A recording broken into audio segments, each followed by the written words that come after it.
New concerns today about the increasingly invasive tactics of campaign trackers. Those are people who follow candidates and their families around with cameras and then upload the footage to YouTube.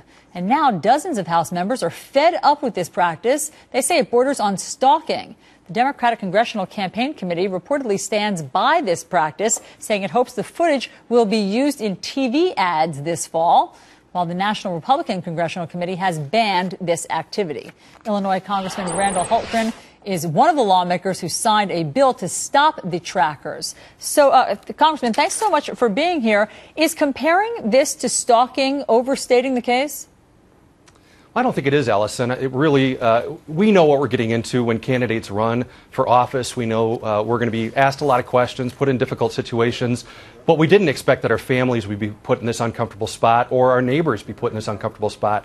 There's got to be some level of where candidates can have some privacy and their families can have some privacy, and even safety concerns of having people hiding in bushes or hiding out in streets, filming our homes, filming us when we're at the stores. It just goes too far. I mean, here's what, just to play devil's advocate, here's what some of the trackers, how they justify it. Basically, that they think that they are operating as sort of citizen journalists where, let's say, there's a candidate on the stump who's preaching populism, but then they catch his wife driving around in a Mercedes or these candidates living in a big mansion. Shouldn't the public know about that hypocrisy?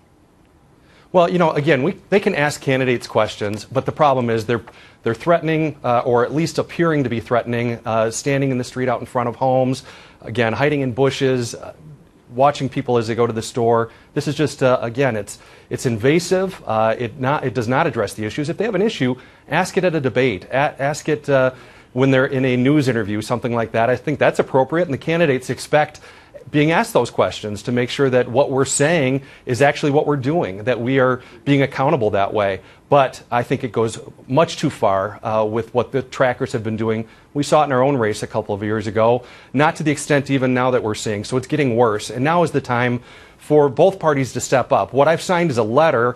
It was authored by a good friend of mine, Ribble, from Green Bay, Wisconsin area, and also Dennis Kucinich. So it's a bipartisan letter saying we need to stop this. We need the Republican Party and the Democratic Party to come together and say this is too much.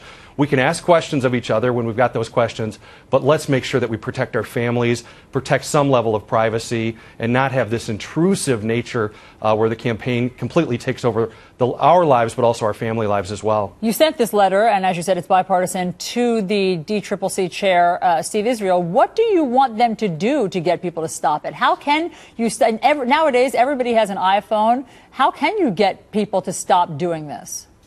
Oh, they can do it.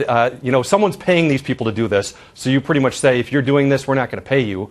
So trackers are being paid right now by the DCCC. Also, the RNC has paid trackers in the past. The RNC has taken a real step, I think, in the right direction of saying we will not do this and making sure that any tracker that is accountable to them will not do it. We're just calling on both parties to do the exact same thing, and I really do believe people will listen. If they're not getting paid, if this information isn't being used, if it's not being put out on the internet, then it would stop. I was stunned to hear some of the tactics. I mean, to hear what some of them are doing, following candidates, family members to the grocery store, taking video of them, following them home, showing their addresses, their home addresses. I mean, particularly in this, the post Gabby Giffords tragedy. We know that deranged people do like to know where politicians are at all times and do sometimes show up there. I mean,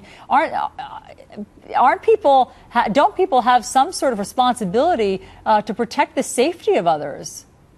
Well, I think they do. And we certainly know when we get involved in politics like this that we ourselves are going to be somewhat in the public eye. But our families didn't necessarily sign up for that, and certainly our neighbors didn't sign up for that. So this is important. And I'm one of the new freshman members of Congress, along with Ribble, who was actually the one who started this letter.